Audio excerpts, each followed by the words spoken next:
Book number 10. Wilt thou ever, O my soul, be good and single, and one and naked, more open to view than the body which surrounds thee?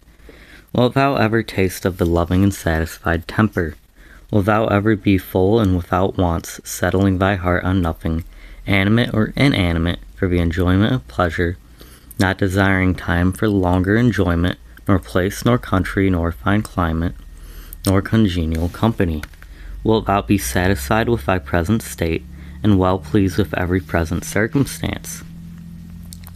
Wilt thou persuade thyself that all things are fine, that all is well with thee, that all comes to thee from the gods, and that what is best for thee is what they are pleased to give now, and henceforth for the preservation of that perfected being, which is good, just, and beautiful, which generates, combines, embraces, includes all fleeting things that dissolve, to bring forth others like themselves? Wilt thou never be able to live a fellow citizen with gods and men, approving them, by them approved? Lesson number 2. In so far as you are governed by nature only, observe carefully what nature demands, then do that freely, if thereby your nature as a living being be not made worse. Next you must consider what the nature of a living being demands, and allow yourself everything of this kind, by which your nature as a rational being is not made worse. Now it is plain that what is rational is also social. Therefore follow these rules and trouble no further. Lesson number 3. Whatever happens, nature has either formed you able to bear it or unable. If able, then bear it as nature has made you able, and fret not. If unable, yet do not fret, for when the trial has consumed you, it too will pass away. Remember, however, that nature has made you able to bear whatever is in the power of your own opinion to make endurable or tolerable, if only you conceive it profitable or fit to be borne. Lesson number 4. If man is going wrong, instruct him kindly and shew him his mistakes. If you are unable to do this, blame yourself or none. Lesson number 5. Whatever happens to you was prearranged for you from all eternity, and the consecration of that causes had from eternity interwoven your existence with this contingency. Lesson number 6. Whether all be atoms, or there be a universal law of nature, let it be laid down first that I am part of the whole which is governed by nature. Secondly, that I am associated with other parts like myself. Mindful of this, since I am a part, I shall not be dissatisfied with anything appointed me by the whole. For nothing is hurtful to the part which is profitable to the whole, since the whole contains nothing unprofitable to itself. All natural systems have this law in common, and the system of the universe has another law besides, namely that it cannot be forced by any external cause to produce anything hurtful to itself. If therefore I remember that I am part of such a whole, I shall be satisfied with all that flows therefrom. And, inasmuch as I am associated with parts like myself, I will do nothing unsocial, but rather draw to my kind, turn my every endeavor to the public good, and shun the contrary. In such a course my life must needs run well, just as you would hold that life of a citizen runs well when he passes on from one public-spirited action to another, and throws himself heartily into every task appointed him by the state. Lesson number 7. The parts of the whole, the parts which are contained in the universe, must necessarily perish. Perish, let us say, meaning change. Now, if it be necessary evil for the parts to perish, it could not be well for the whole that its parts should tend to change, to be constructed to perish in various ways. Did nature then set out to injure her own constituent parts, making them so that they are liable to evil and of necessity fall into it, or did it escape her notice that this comes to pass? Both our suppositions are incredible, and if dropping the notion of nature, one would merely to put it that things are constituted, so that how ridiculous at the same time to say that the parts of the universe are constituted so as to change, and also to wonder and fret at change or dissolution, as if it were something against the course of nature, especially as everything is dissolved into the elements out of which it arose. For there is either a scattering of the element of which a thing was constructed, or a conversion of these, of the solid into earth, of the spiritual into air, so that these constituents are resumed into the systems of the universe, which either undergoes periodical conflagration, or is renewed by never-ending changes. And do not imagine that you had all your earthy and aerial matters from your birth. For behold, this was an ascension of yesterday, or the day before, from your food and from the air you breathed. It is this ascension which changes, and not what your mother bore. And granting that this recent ascension may incline you more to what is individual in your constituents, yet I think it alters nothing of what has just been said. Lesson number 8. Having taken to yourself these titles, good, modest, true, prudent, even-tempered, and magnanimous, look to it that you change them not.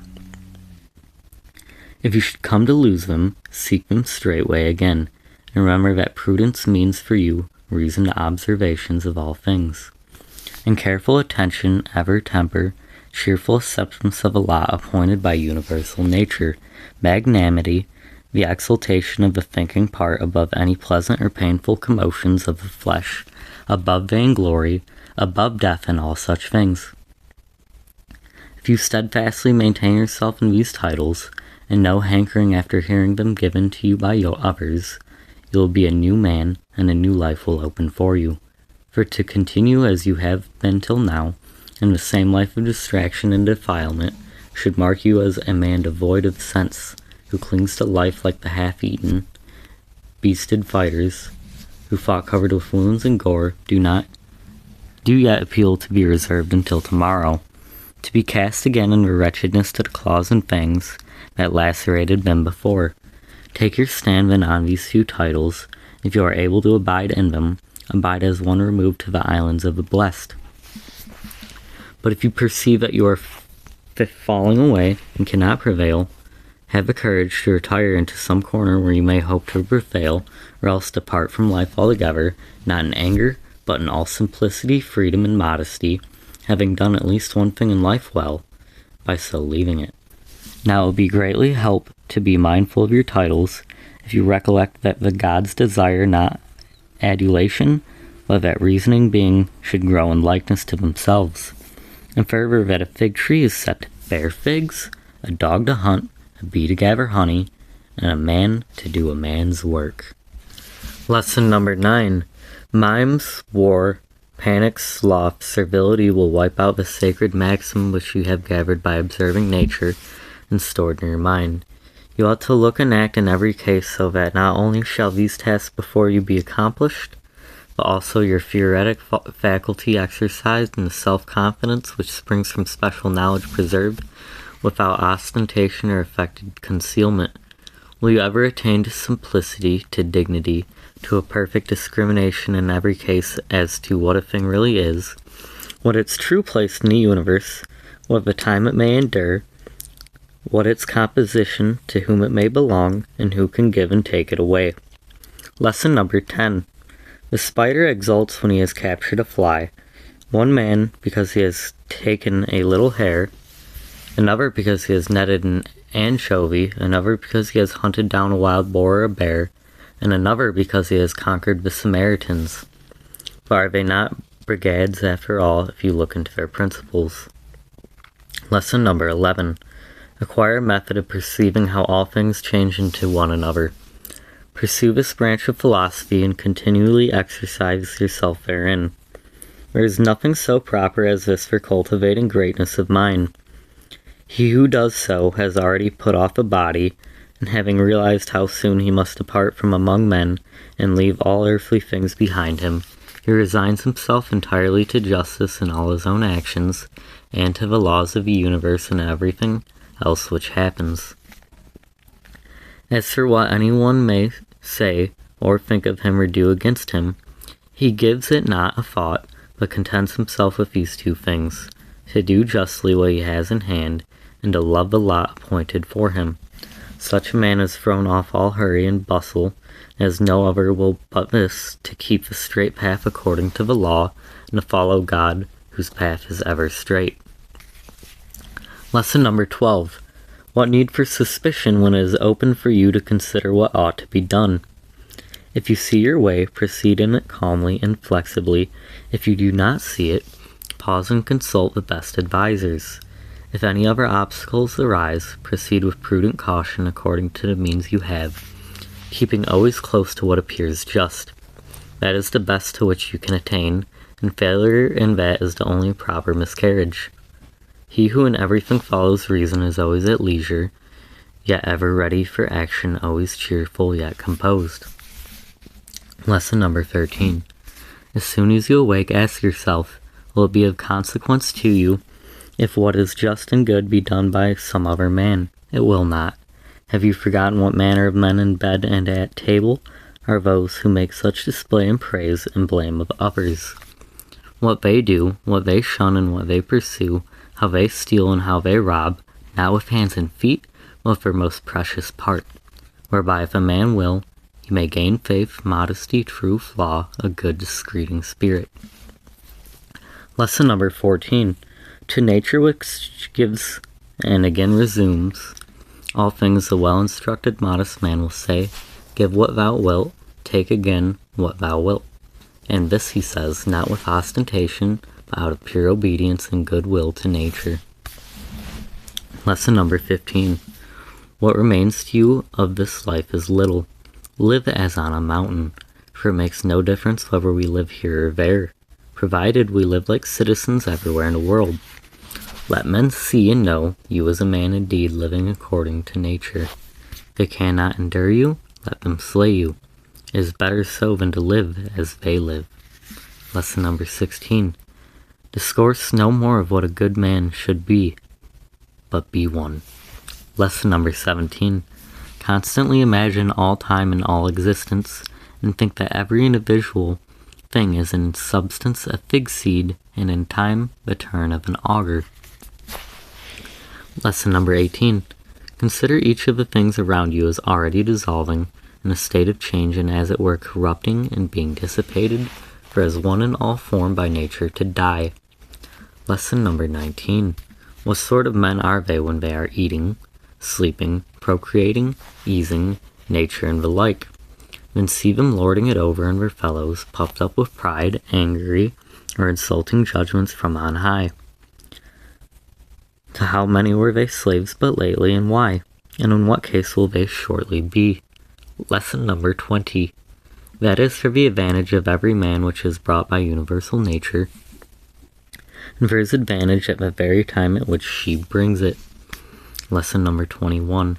Earth loves the rain, and the majestic ether loves. The universe loves to bring about whatever is coming to be. I then will say to the universe, what thou lovest I love.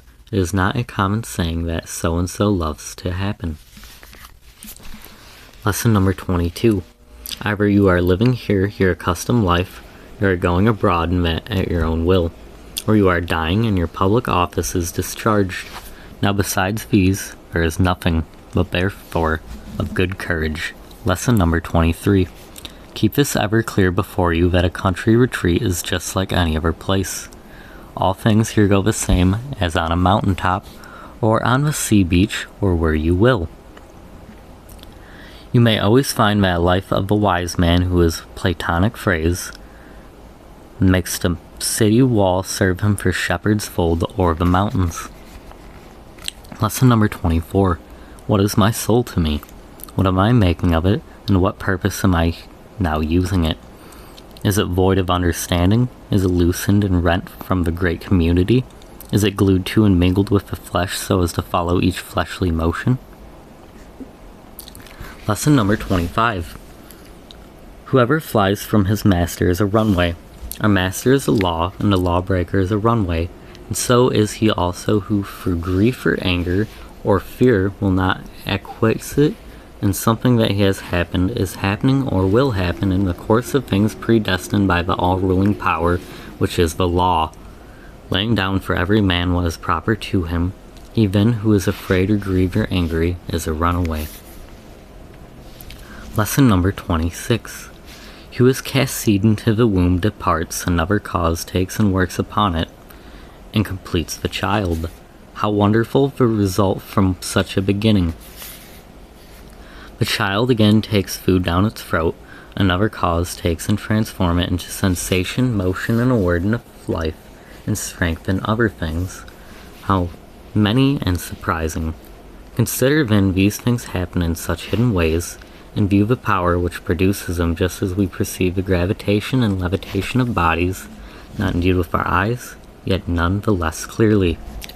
Lesson number 27. Continually reflect that all that is happening now happened exactly in the same way before, and reflect that the like will happen again.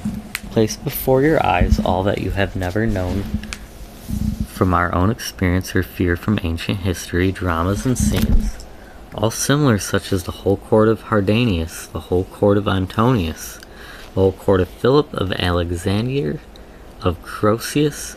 All these were similar, not only the actors different. Lesson number 28. Imagine everyone who is grieved or storms about anything whatever to be like the pig in a sacrifice, which kicks and screams under the knife. Such too is he who on his couch deplores in silence by himself that we are all tied to our fate. Reflect also that only to a rational being it is given to submit to what happens willingly. The bare submission is a necessity upon all. Lesson number 29. Look attentively on each particular thing you do, and ask yourself if death be a terror because it deprives you of this. Lesson number 30. When you are offended at anyone's fault, turn at once to yourself and consider of what similar fault you yourself are guilty, such as esteeming for good things, money, pleasure, or little glory, or the like. By fixing your attention on this, you will speedily forget your anger, especially if it occur to you that he acts under compulsion and cannot do otherwise. Else, if it be in your power, relieve him from the compulsion. Lesson number 31. When you have seen Satyr, the Socratic, think of Ephialtes or Hymen. When you have seen Ephraites, think of Ephrico or Sylvanus. When Alfracon comes before you, think of Tropaphasius, and when Xenophon, think of Citro or Servius. When you look upon yourself, think of any of the Caesars, and with every man likewise. Then let this occur to you. Where now are these? Nowhere, or who can tell? For thus you will see all human things to be smoke and nothingness, especially if you call to mind that what has once been changed will never exist again through all the infinity of time. Why then this concern? And why does it not suffice you to live out your short span in well-ordered wise? What material, what a subject for philosophy you are shunning. For what are all earthly things but exercises for the rational power, when it is viewed all things that occur in life accurately and in their natural order? Abide then until you have assimilated all these things, as a strong stomach assimilates every variety of food, and as a bright fire turns whatever you throw upon it into flame and radiance. Lesson number 32. Let no man have it in his power to say with truth, or that you are not a man of simplicity, candor, and goodness, but let him prove to be mistaken who holds any such opinion of you. This is quite in your power, for who shall hinder you, being good and single-hearted? Only do you determine to live no longer if you cannot be such a man, for neither does reason require in that case that you should. Lesson number 33. In the present manner, what is the soundest that can be done or said? For whatever that may be, you are at liberty to do or say it. Make no excuses as if hindered. You will never cease from groaning until your disposition is such that your luxury is to men of pleasure, that to you is doing what is suitable to the constitution of man on every occasion that is thrown or falls in your way. You should regard as enjoyment everything which you are at liberty to do in accordance with your own proper nature, and this liberty you have everywhere. Now to the cylinder it is not given to move everywhere when its proper motion, nor to water, nor to fire, nor to any other thing that is governed by a natural law, only or by a soul irrational, for there are many circumstances which constrain and stop them. Intelligent reason can pursue through every obstacle that course for which it was created, and which it wills it to follow. Set before your eyes this ease with which reason makes its way through all obstacles. As fire goes upwards, a stone downwards, or a cylinder down a slope, and seek for nothing further. The rest of man's difficulties are merely of a body, the lifeless part of him, or else they are such as cannot crush, or in any way injure him save through opinion, or the surrender of reason itself. Otherwise he who suffered by them would himself straightway become evil. In the case of all other organisms, when mishaps befall, the sufferer is thereby rendered worse. But in this respect it may be said that a man becomes better and more praiseworthy by rightly using his circumstances. In fine, remember that nothing which hurts not the city hurts the man who is by nature a citizen, nor does that hurt the city which hurts not the law. Now none of the things called misfortunes can hurt the law. Accordingly, what hurts not the law can hurt neither city nor citizen. Lesson number 34. To the man who is penetrated with true principles, the shortest, the most common hint is a sufficient memorial to keep him free of sorrow and fear, such as some leaves the winds blow down, the fruitful wood breeds more meanwhile, which is in springtide appear. Of men thus ends one's race, which one is born. Your children are leaves too, the creatures who confidently cry aloud and deal out eulogy, or it may be curses, or who carpentier in secret. Leaves likewise as they who transmit our fame to posterity. All these in springtide appear, then the wind shakes them down, and the forest grows more to take their places. Shortness of life is a common to all things, yet you shun and pursue them, as though they were to have no ending. But a little, and you will fall asleep, and anon others shall mourn for him who carried your bier. Lesson number 35. The healthy eye ought to look on everything visible, and not to say, I want green, like an eye that is diseased.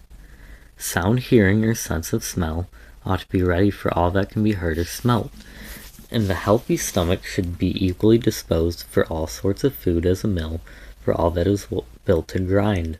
So also the healthy mind should be ready for all things that happen. That mind which says, let my children be spared, and let men applaud my every action, is as an eye which begs for green, or as teeth which requires soft food. Lesson number 36. There is no man so happily fated, but that when he is dying, some bystander will rejoice at the doom which is coming upon him. When he, a virtuous and wise man, will not someone at the last say within himself, at last I shall breathe freely, unoppressed by this pettage. He was not indeed hard on any of us, but I always felt that he tactically commended us, which they would say of good man. But in my own case, how many more reasons are there why a multitude would rejoice to be rid of me? You will reflect on this when dying, and depart with the less regret when you consider I am leaving a life from which my very partners for whom I toiled, and prayed and planned, are wishing me to begone, hoping it may be to gain some additional advantage from my departure. Why then should one strive for a longer sojourn here? Yet let not your parting with them be less pleasant on this account. Preserve your own character, remain to them friendly, benevolent, gracious. On the other hand, depart from your fellow men, not as if torn away, but let your going be like that one who dies an easy death, whose soul is gently released from the body. Nature knit and cemented you to your fellows, but now she parts you from them. I part then as from relations, not reluctant, but unconstrained, for death too is a thing accordant with nature. Lesson number 37. Accustom yourself as much as possible, when anyone takes any action, to consider only to what end is he working, but begin at home and examine yourself first of all. Lesson number 38. Remember that the mover of a puppet strings is the hidden principle within. It is that which is eloquence, that which is life, that, if I may say so, which is the man. Never in your imagination confound the principle with the surrounding earthen vessel and the little organs that are kneaded onto it, expecting that they grow upon us. They are like the carpenter's axe. since without the moving and restraining principle, none of these parts in itself is of any greater service than the shuttle to the weaver, and the pen to the writer, or the whip to the charioteer. End of the 10th book.